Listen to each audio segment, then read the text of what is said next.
Durante casi 2 años repetí la misma frase como si fuera una verdad natural, algo que no necesitaba explicación porque parecía sostenerse sola. Mi hijo está viajando por trabajo. La decía en la fila del mercado, mientras elegía frutas que luego se echarían a perder en el frutero. La decía cuando algún vecino preguntaba por él en el ascensor, con ese tono casual que no espera respuestas largas. La decía incluso con cierto orgullo, como si al pronunciarla yo mismo confirmara que todo seguía un orden lógico. Quien se esfuerza progresa, quien progresa se ausenta, quien se ausenta vuelve mejor. No me daba cuenta de que no estaba informando sobre una ausencia, estaba tapándola, y cuanto más la repetía, más fácil se volvía no hacer preguntas. Camila, la esposa de Javier, nunca necesitó reforzar esa historia con discursos largos. No era su estilo. Ella asentía, sonreía apenas, dejaba caer una frase suelta como quien no quiere interrumpir. Está muy concentrado, los contratos son exigentes, apenas tenga un descanso, llama. Su calma era tan consistente que parecía una virtud. Nunca mostraba impaciencia ni dramatismo. Yo interpreté esa serenidad como madurez, como fortaleza. Hoy sé que también puede ser una forma de control. Cuando alguien no se altera nunca, el entorno aprende a no alterarse tampoco. Camila no mentía en exceso. Administraba silencios. Y yo, sin notarlo, los aceptaba. Mi rutina se había adaptado a esa ausencia sin resistencia. Los sábados iba al mercado de San Isidro a la misma hora. Recorría los mismos puestos. Saludaba a las mismas personas. Algunos me preguntaban por Javier con una curiosidad amable. Yo respondía siempre igual, casi con las mismas palabras, como si se tratara de un texto ensayado. Nadie dudaba, nadie insistía. La frase funcionaba, eso era lo peligroso. Funcionaba demasiado bien. En casa, la habitación de mi hijo permanecía cerrada y ordenada, como un espacio en pausa. Camila decía que era mejor no mover nada, para cuando vuelva. Yo asentía, dejar todo intacto me hacía sentir leal. No entendía que también me estaba volviendo cómplice de una espera que no avanzaba. Hubo señales, claro que las hubo. Siempre las hay. Llamadas que se cortaban rápido. Mensajes de voz demasiado breves, sin preguntas reales. Fotos enviadas desde supuestos aeropuertos donde nunca aparecía un rostro completo. Pero cada vez que algo no encajaba del todo, yo encontraba una explicación antes incluso de terminar de pensar la duda. El cansancio, el uso horario, la confidencialidad del trabajo.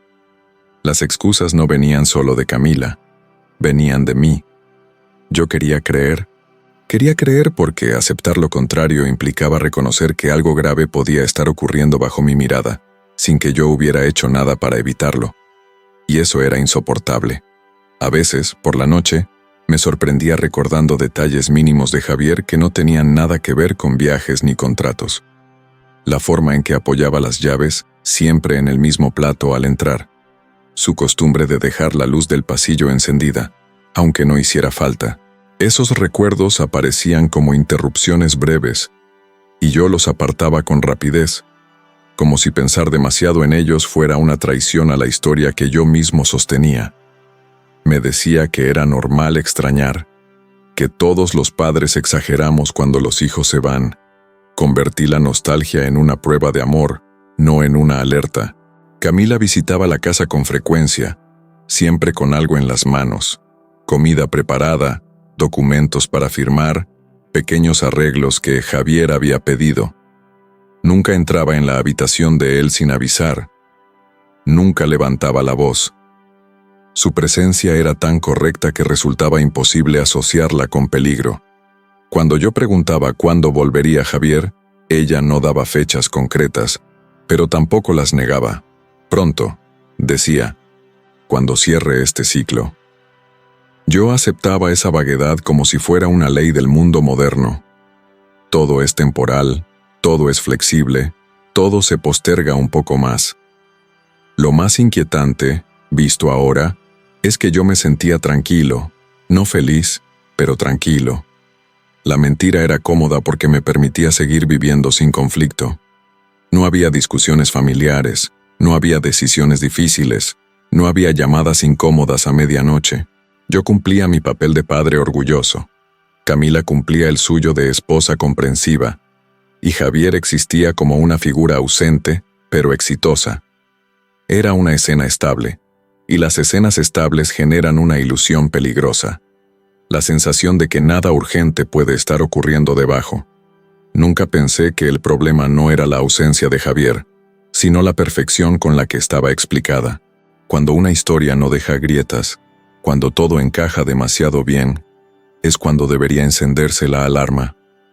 Pero yo no la escuché. Preferí el relato que me permitía dormir. Preferí no hacer la pregunta que lo habría cambiado todo. ¿Y si no está viajando? Esa pregunta habría roto la estructura completa de mi vida cotidiana. Así que no la hice. Seguí repitiendo la frase. Seguí creyendo. Seguí diciendo, mi hijo está trabajando en el extranjero, como si al decirlo yo mismo pudiera protegerlo, aunque no supiera exactamente de qué. La mañana en que todo empezó a cambiar no parecía distinta a las demás. El cielo estaba cubierto, el mercado tenía el mismo ruido de siempre, y yo llevaba la misma lista mental de compras. Si alguien me hubiera preguntado en ese momento si algo andaba mal, habría respondido que no, que todo estaba en su lugar, que mi hijo estaba lejos, sí, pero bien. No sabía que esa certeza estaba a punto de desmoronarse por completo. No sabía que la mentira que me había dado paz durante tanto tiempo iba a romperse con un gesto simple, casi insignificante. Alguien extendiendo un paquete y pronunciando mi nombre en voz baja, como si hacerlo en voz alta fuera demasiado peligroso. El hombre apareció cuando yo ya estaba pagando. No lo vi acercarse entre los puestos. Simplemente estuvo ahí, demasiado cerca, invadiendo ese pequeño espacio personal que uno da por sentado en lugares conocidos. Llevaba un chaleco de reparto sin logotipo visible y sostenía una caja rectangular, mediana, cerrada con cinta transparente aún brillante. No dijo «buenos días», ni pidió disculpas por la interrupción. Dijo mi nombre completo, pronunciándolo despacio, como si quisiera asegurarse de que no hubiera confusión. Cuando asentí, bajó la voz de inmediato, casi por reflejo. «No lo abra aquí», murmuró. «Y si alguien pregunta, diga que no me vio». No hubo amenaza en su tono, pero sí algo peor, urgencia contenida, esa que nace cuando alguien ya aprendió que hablar cuesta. Sostuve la caja sin saber qué hacer con las manos. El cartón estaba frío, como si hubiera pasado tiempo en un lugar sin ventanas. Quise preguntar quién la enviaba, de dónde venía, por qué yo. No pregunté nada. El hombre ya se estaba yendo, mezclándose con la gente del mercado como si nunca hubiera estado ahí. Por un segundo pensé en llamarlo, en devolverle la caja, en decirle que debía haber un error. No lo hice. Hay momentos en los que el cuerpo decide antes que la cabeza, y mi cuerpo había decidido quedarse con aquello. Caminé hasta el auto con la caja apretada contra el pecho, consciente de cada mirada casual que se cruzaba conmigo. Nadie parecía interesado, nadie parecía notar nada extraño. Esa normalidad me inquietó más que cualquier sospecha abierta. Dejé la caja en el asiento del acompañante y cerré con llave, como si pudiera protegerla de algo que aún no sabía nombrar. El trayecto de regreso a casa fue corto, pero lo sentí largo, lleno de pensamientos que no terminaban de formarse. La pregunta no era qué había dentro, sino por qué había llegado hasta mí después de casi 2 años de una ausencia perfectamente explicada. Al entrar en casa, el silencio me recibió con una familiaridad incómoda. Dejé las compras sobre la encimera y coloqué la caja en la mesa de la cocina. La miré como se mira a un objeto ajeno, esperando que revele por sí solo su propósito. No tenía remitente, ni dirección, ni advertencias escritas, solo mi nombre, con una letra firme que no reconocí. Antes de abrirla, hice algo que no había hecho en mucho tiempo. Me senté. Necesitaba bajar el ritmo, darle al momento una gravedad que todavía no tenía palabras. Pensé en Camila, pensé en Javier, pensé en la frase que había repetido durante tanto tiempo y que ahora, sin motivo aparente, empezaba a sentirse frágil. Corté la cinta con un cuchillo pequeño, el mismo que uso para el pan. El sonido fue seco, definitivo. Dentro no había nada que gritara peligro a primera vista. No había armas ni notas amenazantes. Había papeles. Demasiados papeles para ser un error. El primero era un recibo impreso, con membrete de una clínica privada que yo no conocía. Leí el nombre 2 veces, luego una tercera, buscando en la memoria alguna referencia. No la encontré. Mis ojos se fueron directo al monto, una cifra que no encajaba con ninguna idea razonable de viaje. Debajo, el concepto, estancia y monitoreo. Sentí una presión leve en el pecho, como si el aire se hubiera vuelto más denso. Debajo del recibo había una tarjeta magnética, sin identificación visible, guardada en una funda de plástico. La sostuve entre los dedos y noté el desgaste en los bordes, señal de uso frecuente. ¿Qué puerta abría esa tarjeta? ¿Quién la había usado? La pregunta apareció sola, sin respuesta. Luego encontré un sobre pequeño, cerrado, con una nota escrita a mano. La letra era distinta a la del nombre en la caja, más irregular, apurada. Abrí el sobre con cuidado, como si el papel pudiera romperse al contacto. El mensaje era breve, directo, sin adornos. No está en el extranjero, está aquí. Lo mantienen sedado cuando pregunta por usted. No había firma, solo una frase más. Al final, me fui antes de que me hicieran parte. El mundo no se detuvo. Eso fue lo más desconcertante. La heladera seguía haciendo su ruido habitual. La luz del mediodía entraba por la ventana, y yo seguía sentado en la misma silla. Pero algo se había desplazado del lugar de manera irreversible.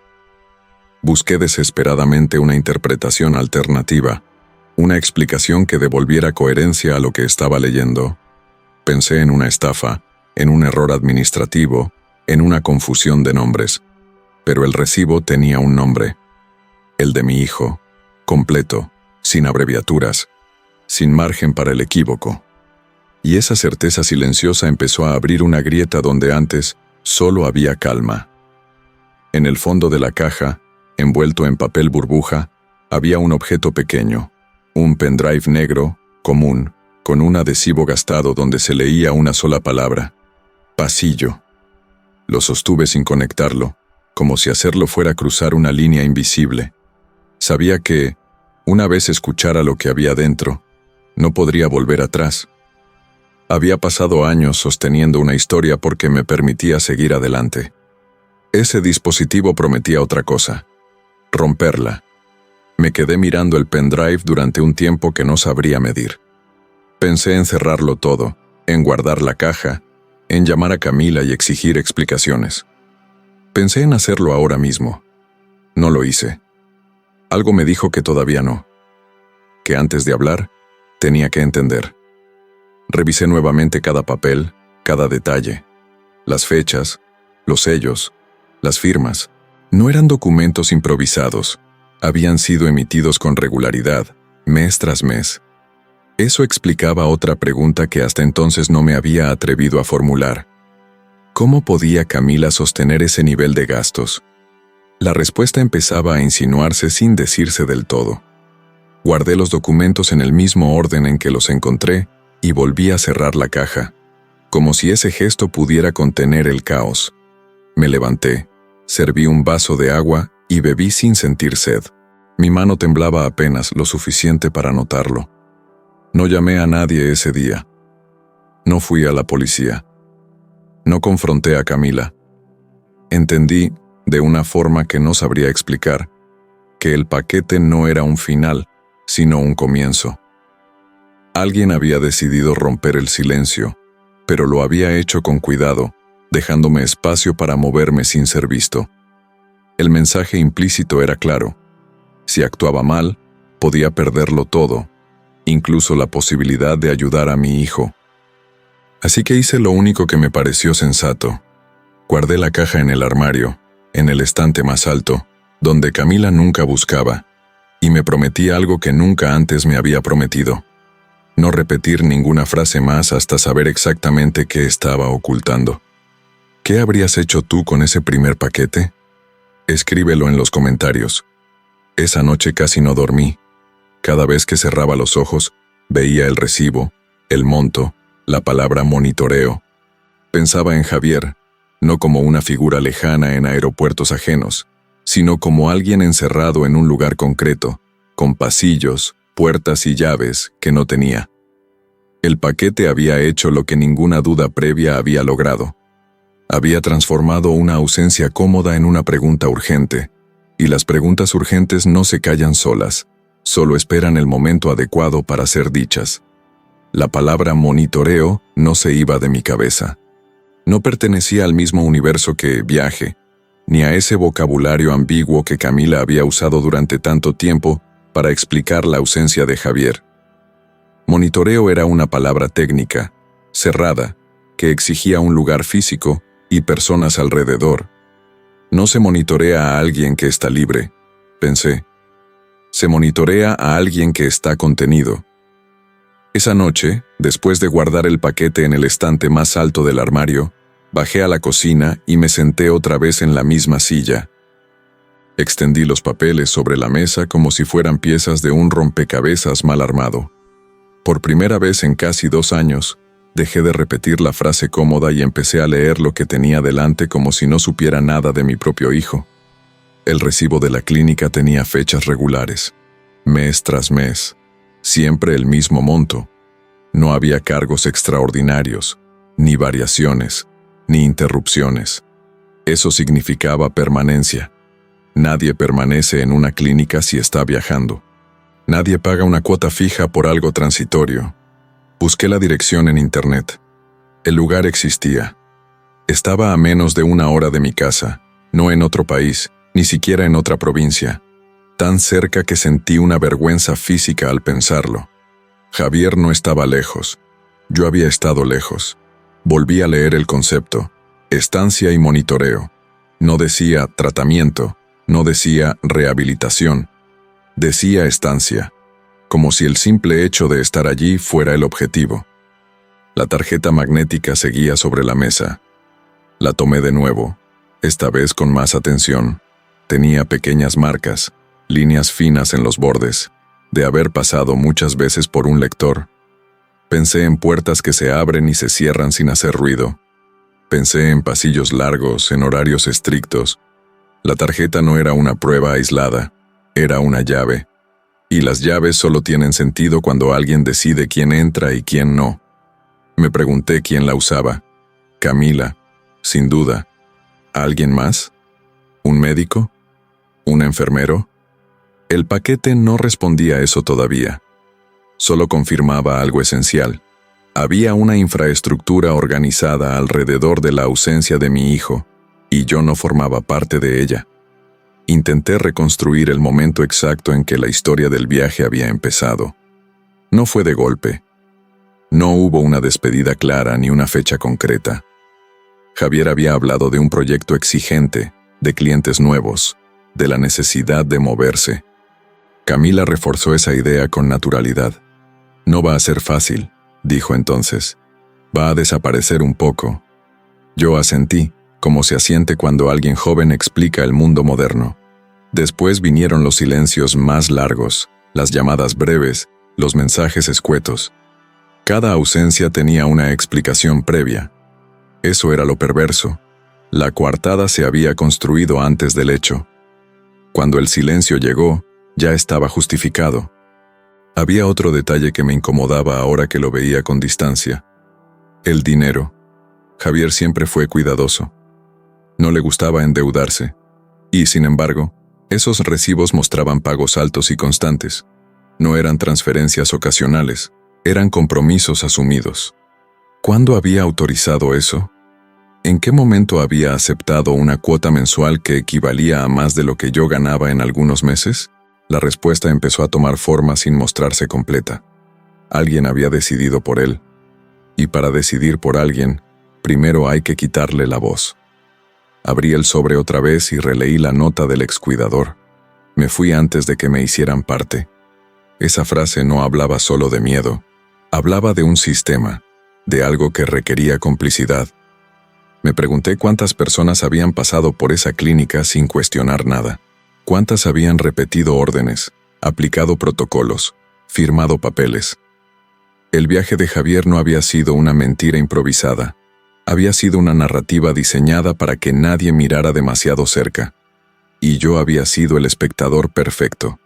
Presente pero distraído, confiado pero ausente. No conecté el pendrive esa noche. Todavía no. Había algo que necesitaba entender antes. Si Javier no estaba viajando, ¿qué había pasado exactamente entre nosotros antes de desaparecer? Empecé a revisar mensajes antiguos, conversaciones que había archivado sin pensar. Noté algo que antes me había pasado por alto: el cambio en el tono de Camila. Antes de la partida, sus mensajes eran más largos, más personales. Después, se volvieron funcionales, casi administrativos. Informaba, no compartía, y cada vez que yo pedía hablar directamente con Javier, había una razón práctica para no hacerlo. Reuniones, diferencias horarias, cansancio extremo. Nunca una negativa frontal, siempre una postergación razonable. Me di cuenta entonces de algo incómodo. La historia del viaje no se sostenía solo porque Camila la dijera bien, sino porque yo no exigía pruebas reales. Aceptaba fotos, aceptaba audios, aceptaba explicaciones técnicas. Nunca pedí una dirección exacta, un contrato visible, un número fijo. Había delegado mi derecho a preguntar en nombre de la confianza, y esa delegación había sido aprovechada. No como un golpe, sino como un proceso. Paso a paso, día a día. Esa madrugada me levanté varias veces. Caminé por la casa en silencio, como si Javier pudiera escucharme desde algún lugar cercano. Abrí su habitación por primera vez en meses. Nada había cambiado, todo estaba demasiado intacto. Ese orden perfecto empezó a parecerme artificial, casi ofensivo. Nadie deja una vida en pausa durante tanto tiempo sin que algo esté muy mal. Me senté en su cama y sentí una certeza nueva, incómoda pero firme. Mi hijo no había elegido desaparecer. Alguien había elegido por él. Cuando volvió a amanecer, la frase «mi hijo está viajando por trabajo» ya no tenía sentido ni siquiera como mentira. Se había convertido en una máscara inútil. Lo que tenía delante no era una ausencia profesional, sino una reclusión encubierta. Y entender eso fue el primer punto sin retorno. Porque una vez que se acepta que alguien está siendo retenido, la pregunta deja de ser dónde está y pasa a ser cómo sacarlo de ahí sin empeorar las cosas. Cerré la carpeta improvisada con los documentos y tomé una decisión silenciosa. No iba a confrontar a Camila todavía. No iba a actuar impulsivamente. Si algo había aprendido leyendo esos papeles, era que la verdad, para ser útil, necesitaba método. Y yo apenas estaba empezando a entender el tamaño de la mentira que había sostenido durante tanto tiempo.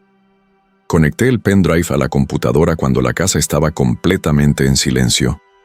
Esperé a que la noche avanzara, no por miedo a que alguien escuchara, sino porque intuía que lo que iba a oír no debía mezclarse con ruidos cotidianos.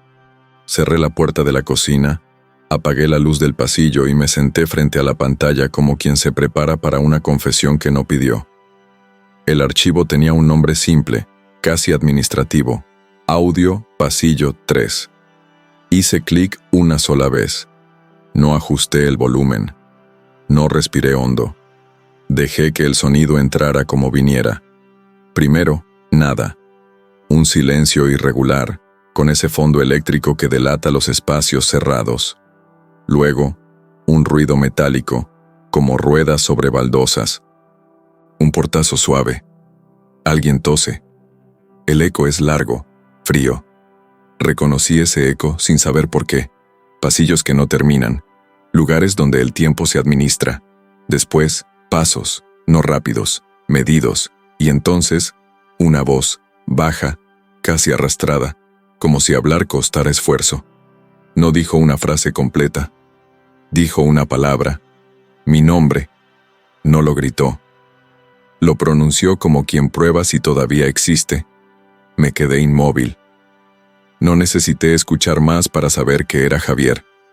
Ninguna tecnología puede falsificar el modo exacto en que un hijo dice «papá» cuando cree que nadie va a responder. El audio continuó. Se oía una respiración distinta, ajena, más firme. Alguien decía «vamos» con un tono neutro, entrenado para no generar escenas. La voz de Javier volvió apenas como un hilo que se tensa y se corta. «¿Puedo llamar?», preguntó. No hubo respuesta verbal. Solo el sonido de una puerta cerrándose con un clic magnético. El archivo terminó sin aviso. No hubo desenlace, no hubo música. Me quedé mirando la pantalla negra como si fuera una prueba física de algo que siempre había evitado nombrar. Javier no estaba de viaje. Javier estaba contenido, y yo había aprendido demasiado tarde la diferencia. Apagué la computadora y me quedé sentado, con las manos apoyadas sobre la mesa, esperando una reacción que no llegó. No grité, no lloré, no sentí ese estallido emocional que uno imagina cuando descubre algo así. Sentí otra cosa, una claridad seca, incómoda, que se instala cuando el cuerpo entiende antes que la cabeza. La culpa apareció después, pero no como un golpe, sino como un inventario. Empecé a recordar cada llamada que no insistí, cada mensaje que acepté sin preguntar, cada excusa que celebré porque me permitía seguir con mi vida. La voz en el pasillo no me acusaba. No hacía falta. Yo mismo estaba haciendo ese trabajo. Reproduje el audio una segunda vez, esta vez con los ojos cerrados. Escuché detalles que antes se me habían escapado.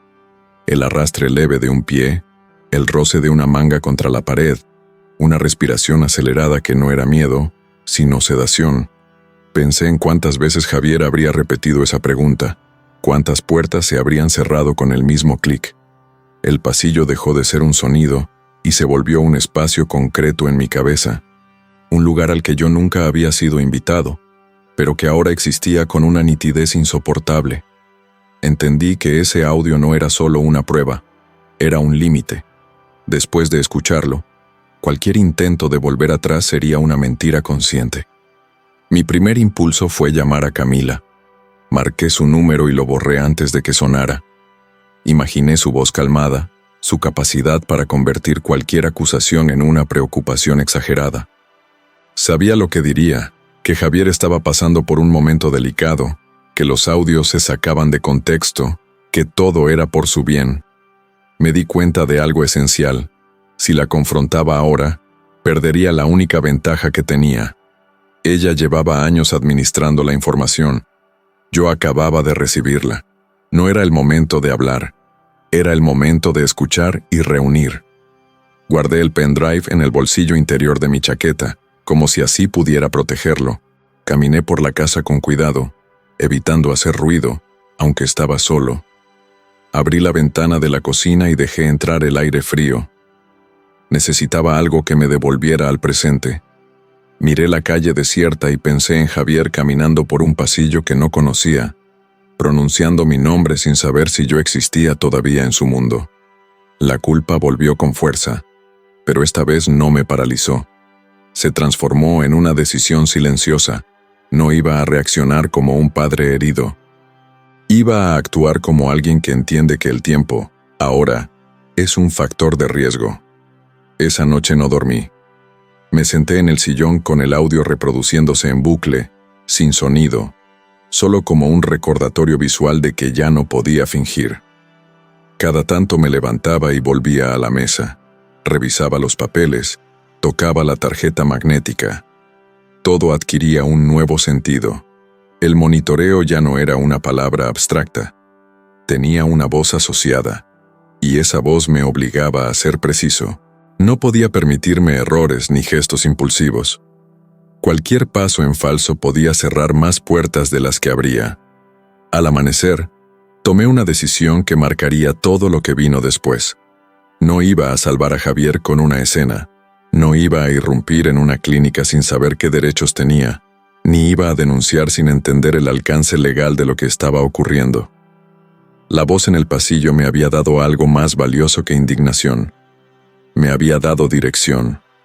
Sabía qué buscar, qué preguntas hacer, qué silencios respetar. Sabía, sobre todo, que Javier seguía intentando comunicarse incluso desde un lugar diseñado para silenciarlo. Y si él todavía hablaba, yo no tenía derecho a callarme mal. Cuando Camila me escribió ese mismo día, con un mensaje breve, ¿todo bien?, entendí la dimensión de su control. Ella no sospechaba nada. Creía que la historia seguía intacta. Le respondí con la misma frase que había usado tantas veces. «Todo bien, hablamos luego». Fue la última vez que la utilicé con inocencia. A partir de ese momento, cada palabra que dije fue medida, cada silencio, intencional, porque había escuchado la voz de mi hijo en un pasillo ajeno, y ese sonido había convertido mi culpa en método, y el método, lo supe entonces, era la única forma real de sacarlo de allí. No fue una revelación inmediata. No hubo una frase exacta que lo explicara todo, ni una escena que, por sí sola, encajara las piezas. Fue más bien la repetición, la forma en que Camila contaba las cosas, siempre iguales, siempre con las mismas palabras, como si estuviera recitando un texto que ya no necesitaba pensar. Cada vez que alguien preguntaba por Javier, la respuesta salía limpia, ordenada, sin titubeos. El proyecto, el extranjero, la falta de señal, el cansancio, los plazos. Lo decía con una serenidad que, en otro momento, yo habría interpretado como fortaleza. Ahora entendía que era otra cosa. No estaba recordando, estaba ejecutando. Empecé a notar detalles mínimos. Cuando cambiaba el orden de una frase, ella corregía de inmediato, como si temiera desviarse del guión. Si alguien preguntaba algo fuera de lo previsto, respondía con una sonrisa y llevaba la conversación de vuelta al cauce original. No improvisaba, ajustaba. Había en su manera de hablar una economía precisa, una ausencia total de emoción innecesaria. No defendía una versión, la sostenía, como se sostiene una mesa que no puede moverse ni un centímetro porque todo lo que hay encima se vendría abajo. Entendí entonces que no estaba solo frente a una mentira, sino frente a una versión ensayada, y eso cambiaba todo. El silencio que yo había mantenido hasta ese momento dejó de ser confusión y se volvió estrategia. No confronté. No pedí explicaciones. No mencioné el nombre del lugar que había escuchado en el pasillo, ni la palabra internación que todavía me quemaba en la cabeza. Me limité a observar, a escuchar cómo Camila repetía el mismo relato ante personas distintas, en contextos distintos, sin variar una coma. Era como asistir a una obra de teatro privada, donde el público cambiaba, pero el libreto no. En una comida familiar, alguien preguntó por qué Javier no había vuelto ni siquiera para el cumpleaños de los niños. Camila respondió sin dudar: los vuelos, el contrato, las fechas imposibles. Yo miré sus manos mientras hablaba. No temblaban, no buscaban apoyo en la mesa ni en el respaldo de la silla. Estaban quietas, demasiado quietas, como si supieran exactamente dónde colocarse para no delatar nada. Fue ahí cuando entendí que ella no estaba improvisando una mentira para salir del paso. Estaba sosteniendo una estructura. Comencé a revisar conversaciones pasadas, recuerdos que antes me parecían normales. Cada llamada breve, cada mensaje escueto que supuestamente venía de Javier, cada excusa por no hablar en ese momento. Todo seguía el mismo patrón. Frases genéricas, ausencia de detalles concretos, promesas siempre desplazadas hacia un futuro impreciso, nada que pudiera verificarse, nada que dejara huella.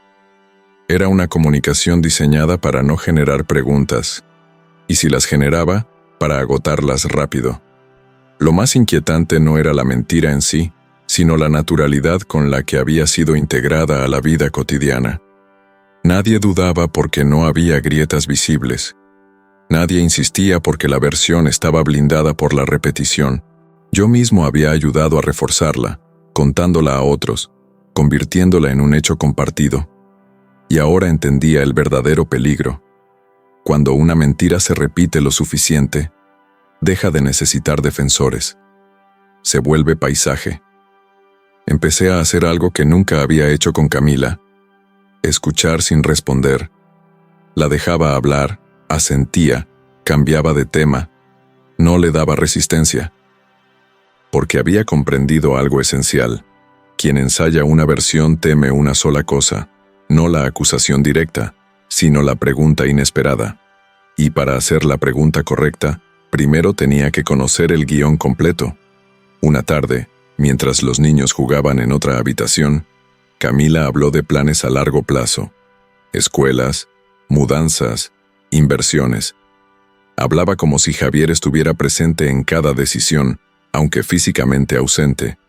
Yo la dejé avanzar. Cuanto más detallaba el futuro, más evidente se volvía la contradicción silenciosa. Nadie que sabe que su esposo volverá pronto organiza una vida entera como si ese regreso fuera indefinido. Aquella planificación excesiva no era previsión, era control. Salí de esa conversación con una certeza incómoda. La versión no estaba pensada solo para engañar a los demás, sino para sostener un poder. Mientras todos creyéramos que Javier estaba lejos pero activo, ella seguía siendo la intermediaria de todo. Las decisiones, el dinero, los niños, la información. Nadie necesitaba verlo, nadie necesitaba hablar con él. Todo pasaba por ella. La ausencia no era un problema, era la condición necesaria. Esa noche, por primera vez, no dormí pensando en mi hijo, sino en el alcance de lo que había permitido sin saberlo. Entendí que el daño no había ocurrido de golpe, sino por acumulación. Cada silencio mío había sido interpretado como confianza, cada aceptación como consentimiento. Y ahora, para desarmar esa versión ensayada, no bastaría con indignación, haría falta precisión. Decidí no volver a repetir la frase: está viajando por trabajo. No la corregí en público, no la negué, simplemente dejé de usarla. Fue un gesto mínimo, casi invisible, pero internamente marcó un punto sin retorno. A partir de ese momento, yo ya no participaba de la historia que ella contaba. Estaba escribiendo otra, en silencio y con atención, esperando el instante en que una pregunta fuera del guión hiciera temblar todo. Porque ninguna versión ensayada resiste para siempre. Solo se sostiene hasta que alguien deja de aplaudir y empieza, con calma, a observar los hilos que sostienen el escenario. El sobre no llevaba membrete. No tenía logotipo, ni dirección, ni ninguna de esas marcas que tranquilizan porque permiten ubicar el origen de las cosas. Era un papel grueso, color crema, cerrado con una tira adhesiva mal alineada, como si quien lo hubiera sellado tuviera prisa o miedo de arrepentirse.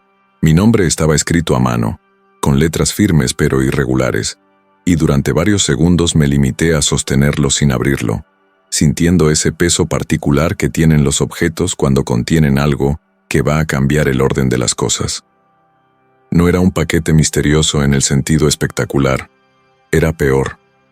Era discreto, y por eso mismo, peligroso.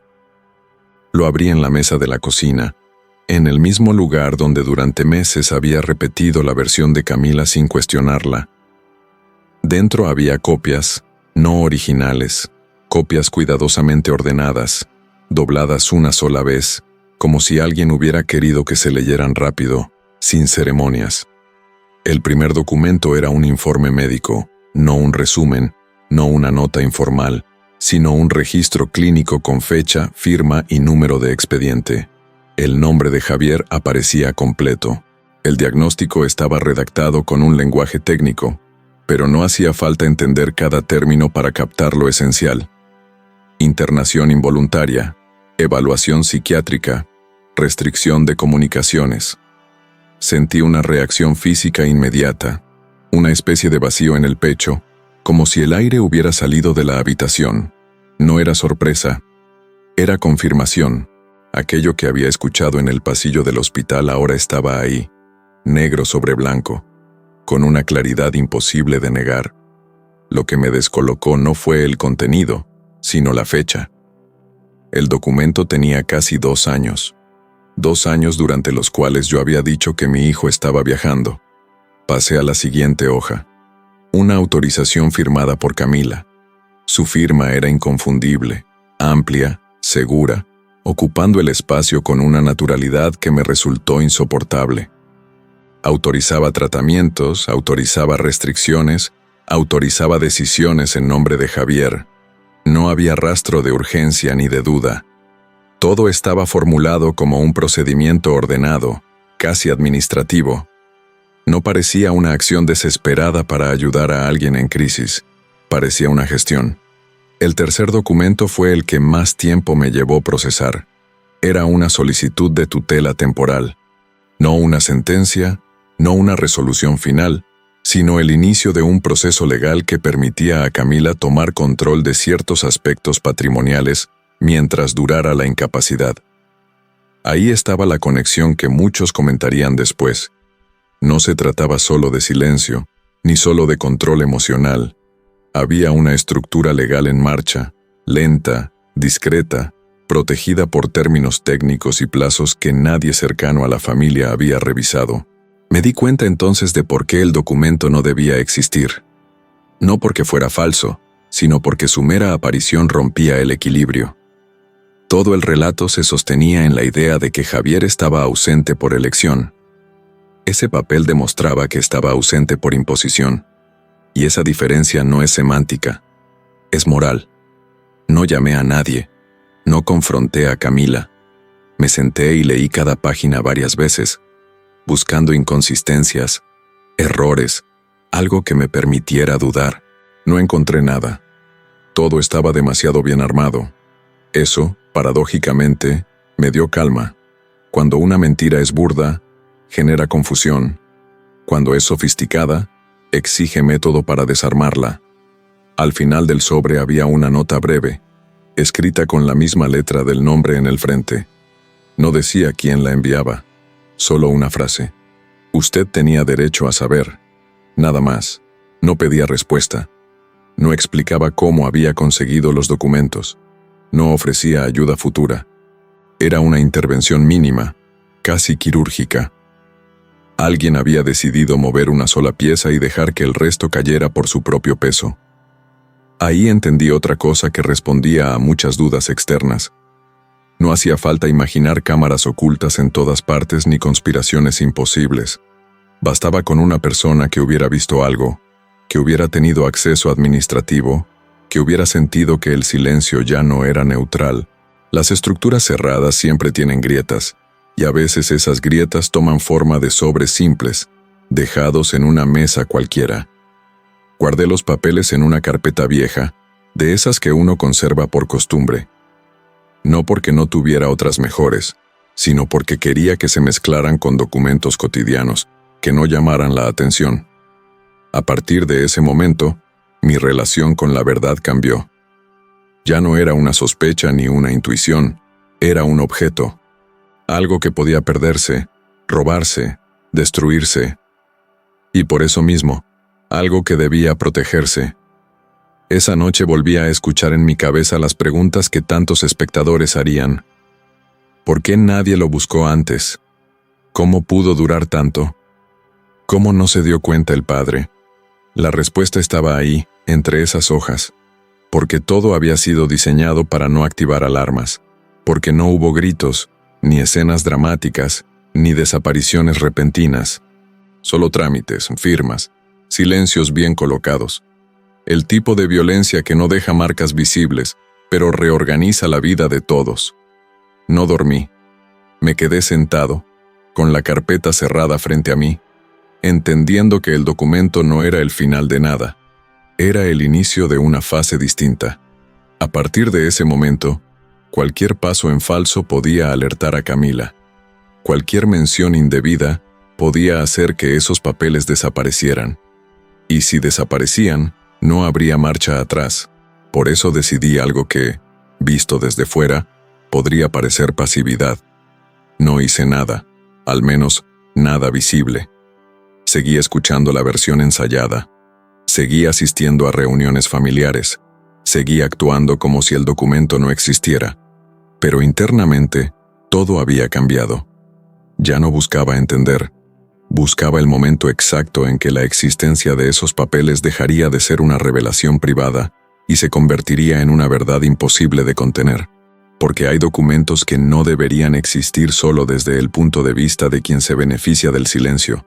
Para quien los recibe, en cambio, son una llave. Y una vez que una puerta se abre, por muy despacio que sea, ya no vuelve a cerrarse del todo. No anuncié la visita. No llamé antes. No pedí autorización. Me presenté en la recepción del centro con el mismo gesto con el que durante años había entrado a oficinas, bancos y hospitales. El de alguien que no viene a preguntar si puede, sino a constatar que tiene derecho. El edificio no parecía un lugar de encierro. Era limpio, luminoso, excesivamente correcto. Plantas bien cuidadas, sillones cómodos, un silencio amable que no invitaba al miedo, sino a la resignación. Comprendí de inmediato que aquel no era un espacio diseñado para retener cuerpos, sino voluntades. Dije el nombre de Javier en voz baja, casi por reflejo, como si temiera que pronunciarlo en voz alta activara algún mecanismo invisible. La mujer de la recepción no se sorprendió, tampoco sonrió. Tecleó durante unos segundos, miró la pantalla y luego levantó los ojos con una expresión neutra, ensayada. Me pidió un documento, después, otro. Hablaba con una cortesía impecable, pero cada frase tenía un límite claro, una frontera que no se podía cruzar. No dijo, no puede pasar. Dijo, necesitamos confirmar. No dijo, está prohibido. Dijo, no está registrado en este momento. Ahí entendí que el control no se ejercía con negaciones explícitas, sino con demoras. Me hicieron esperar en una sala lateral, separada del hall principal por una pared de vidrio esmerilado. Desde allí se veían sombras pasar, siluetas sin rostro, movimientos que sugerían actividad constante. El tiempo empezó a diluirse. Nadie me explicó cuánto duraría la espera, ni qué estaban verificando exactamente. Cada pocos minutos, alguien aparecía para decirme que faltaba un momento más. El mismo tono, las mismas palabras, otra versión ensayada, esta vez institucional. Mientras esperaba, repasé mentalmente cada línea del documento que llevaba conmigo, guardado en el bolsillo interior del saco. Sabía que no debía mostrarlo todavía. Sacarlo demasiado pronto sería una advertencia. Y en lugares como ese, advertir es perder ventaja. Observé en cambio los detalles, cámaras visibles, pero discretas, puertas que solo se abrían con tarjetas, personal que se movía con una coordinación silenciosa, sin conversaciones innecesarias. No era un caos, era un sistema. Finalmente, un hombre de mediana edad se acercó y se presentó como coordinador. No dijo su nombre completo. Me invitó a pasar a una oficina pequeña, perfectamente ordenada. Se sentó frente a mí y cruzó las manos sobre el escritorio, un gesto que reconocí al instante, el de quien va a explicar algo que ya ha explicado muchas veces y no espera ser contradicho. Me habló de protocolos, de bienestar del paciente, de evaluaciones periódicas. Usaba palabras tranquilizadoras, pero ninguna respondía a la pregunta central: ¿podía ver a mi hijo?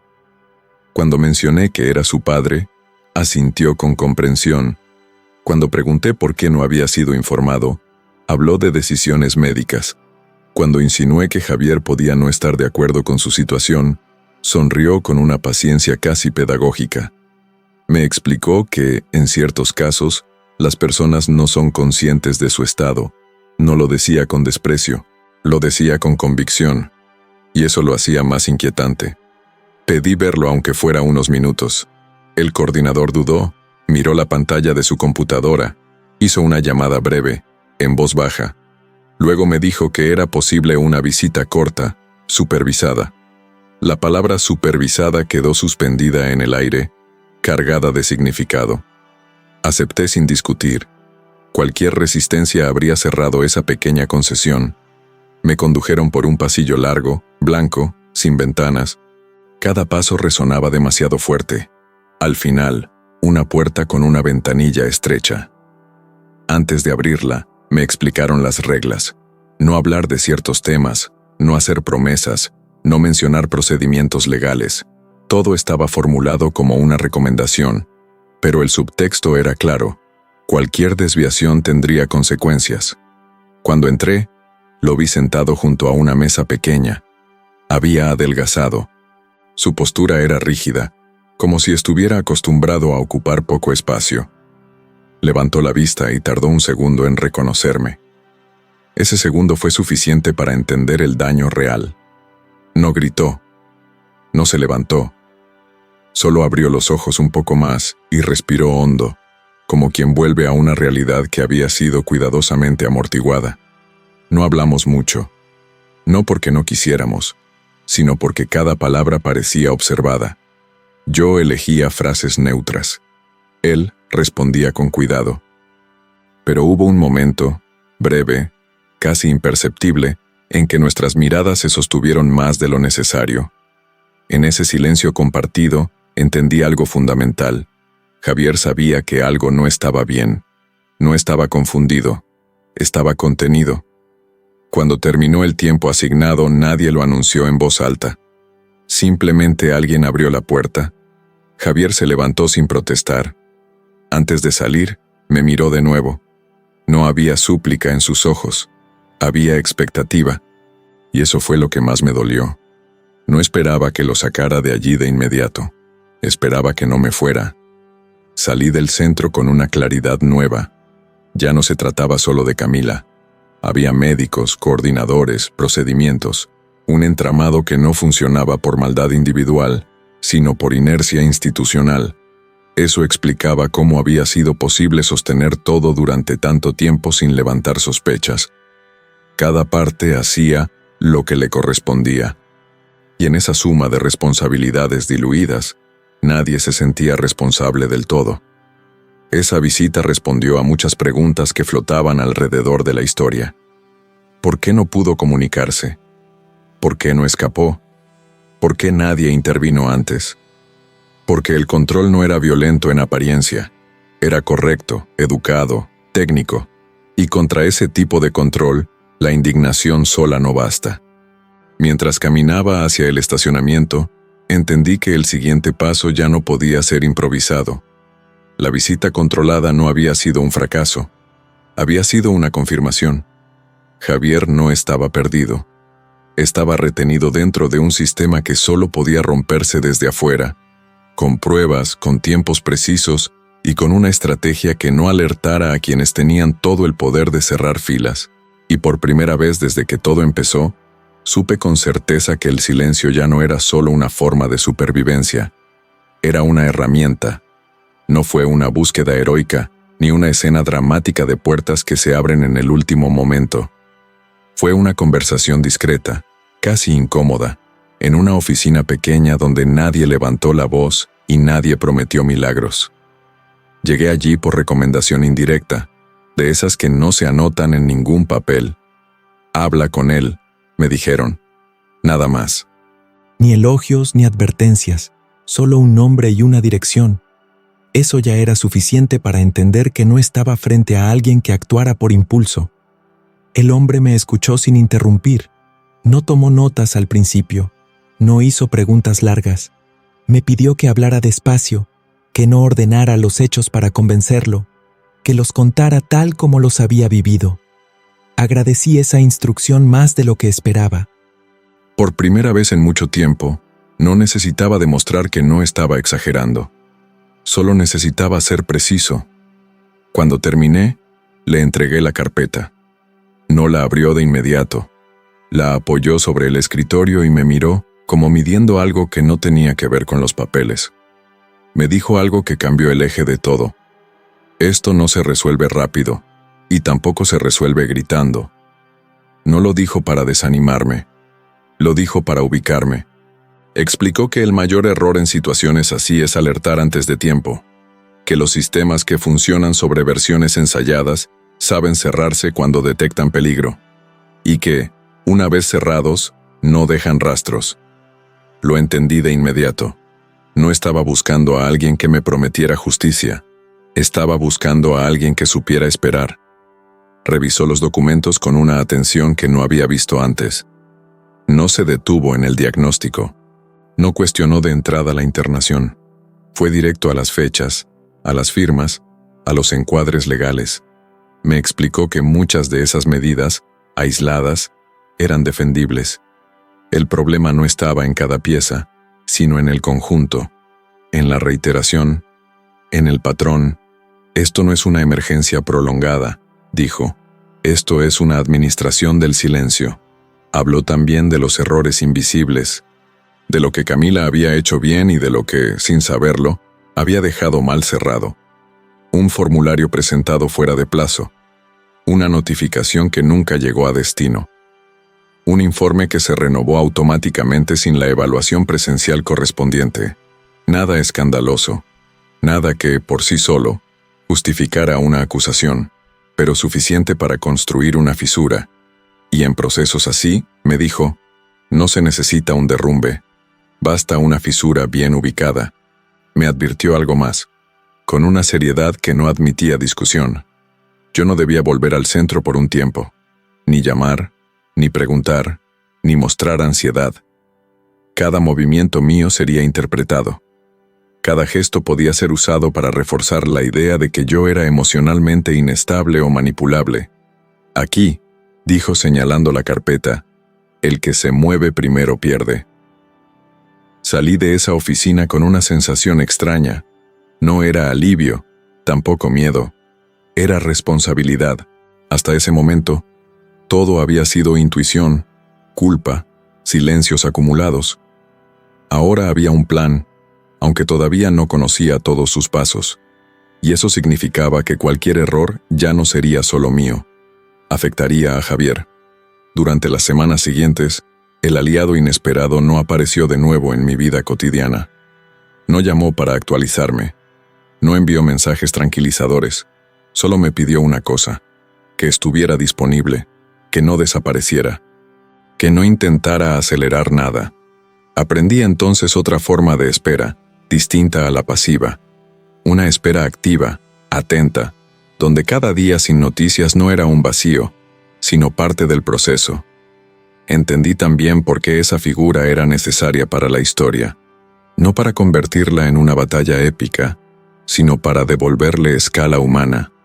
Yo no estaba luchando contra un monstruo abstracto, ni contra una sola persona. Estaba entrando en un terreno donde las palabras importan, los tiempos pesan y las decisiones mal tomadas se pagan caro. Tener a alguien que supiera leer ese terreno no garantizaba la victoria, pero evitaba la derrota anticipada. Una tarde, finalmente, llegó el mensaje. Breve, sin explicaciones. Ya podemos mover una pieza. No decía cuál, no decía cómo, solo eso. Y entendí que el momento había llegado no porque el sistema se hubiera vuelto justo, sino porque, por primera vez, estaba desequilibrado. Ese fue el verdadero valor del aliado inesperado. No aparecer como salvador, no ocupar el centro del relato, no hablar en nombre de nadie. Su función fue otra: transformar una historia de dolor sostenido en una secuencia posible. Darle forma técnica a una verdad que, hasta entonces, solo existía como intuición y documentos escondidos. A partir de ahí, ya no estaba solo.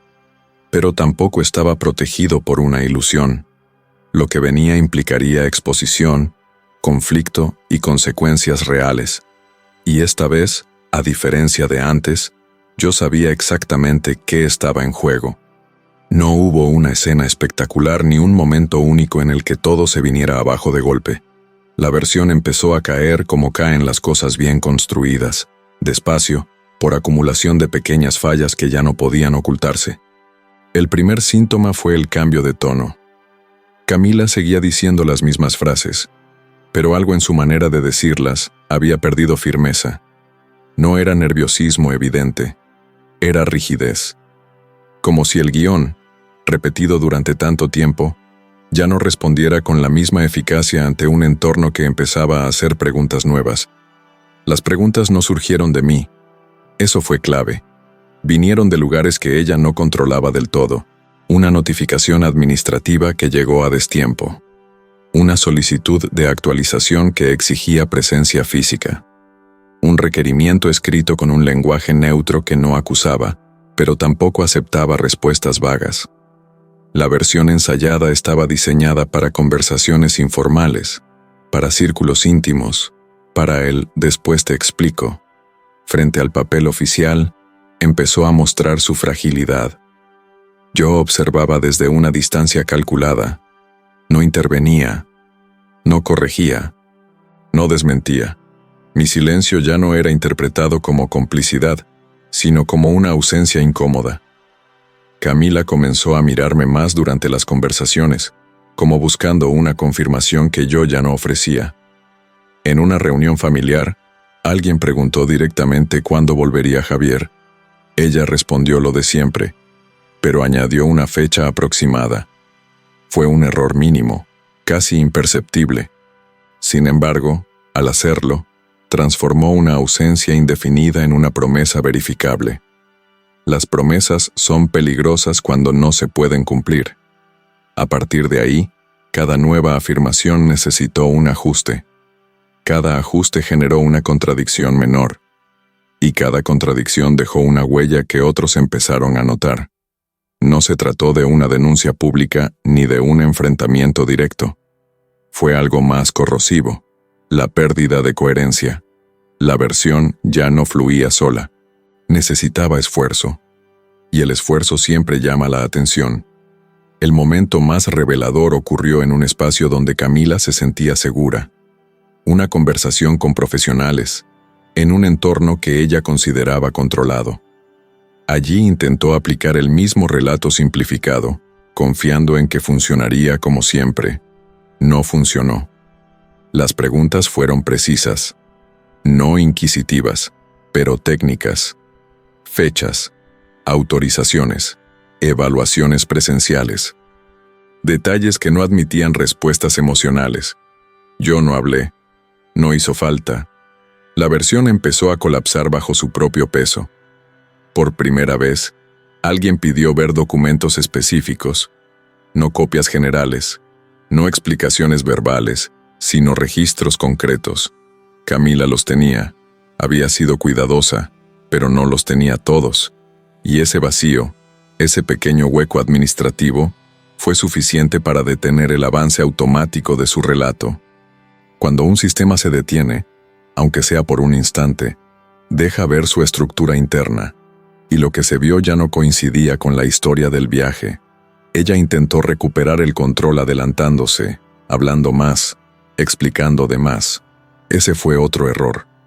La versión ensayada funcionaba porque era breve, cerrada, casi minimalista. Al expandirla, dejó expuestos los parches, las zonas donde una afirmación no conectaba del todo con la siguiente. Yo veía cómo su discurso se volvía más largo y, paradójicamente, menos convincente. No hubo acusaciones directas en ese momento. Solo una frase, dicha con calma por alguien ajeno al conflicto. Esto no está claro. Esa frase, que no condena ni absuelve, fue devastadora. Porque lo que Camila había construido dependía de una claridad artificial. Mientras todo pareciera claro, nadie indagaba. En cuanto algo dejó de estarlo, la maquinaria se detuvo. Esa misma tarde, recibí un mensaje breve del aliado inesperado.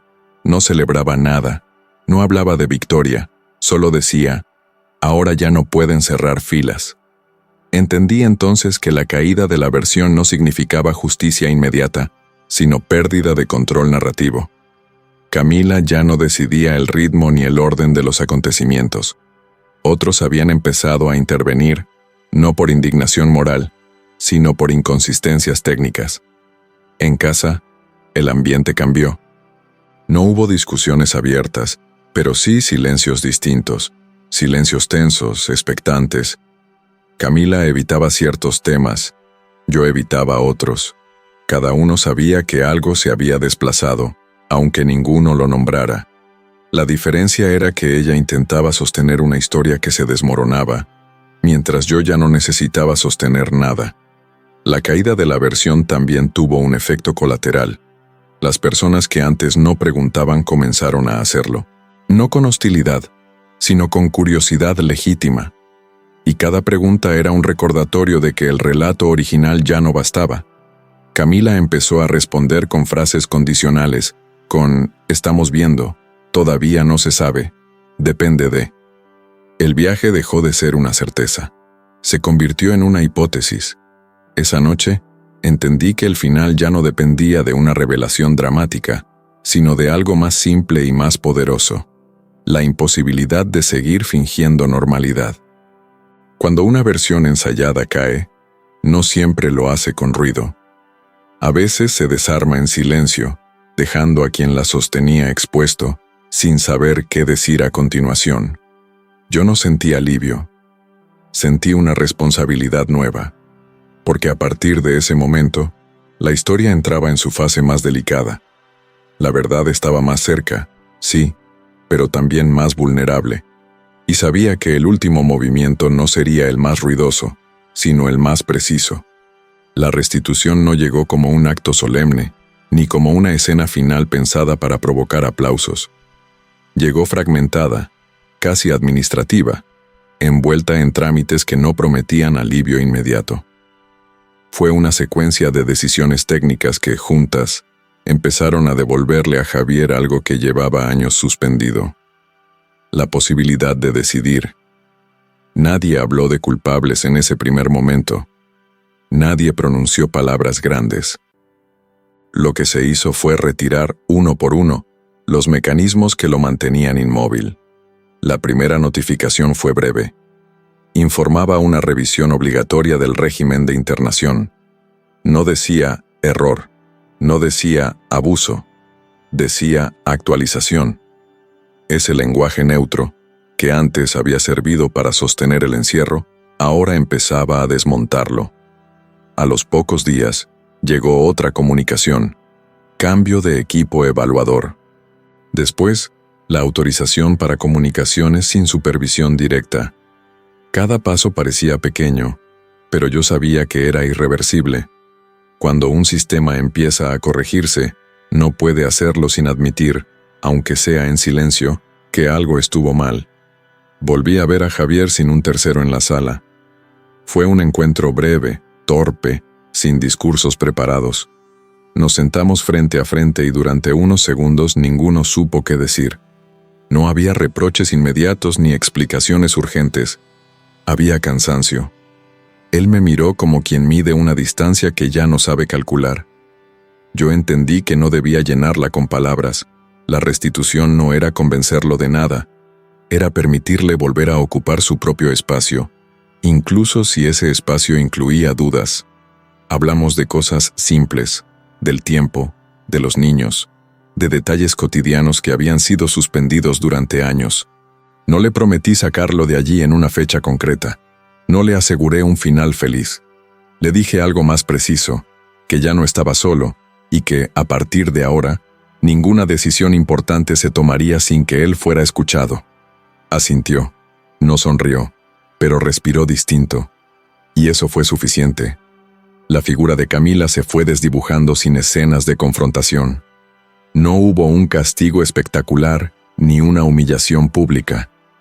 Hubo límites, restricciones formales, pérdida progresiva de atribuciones.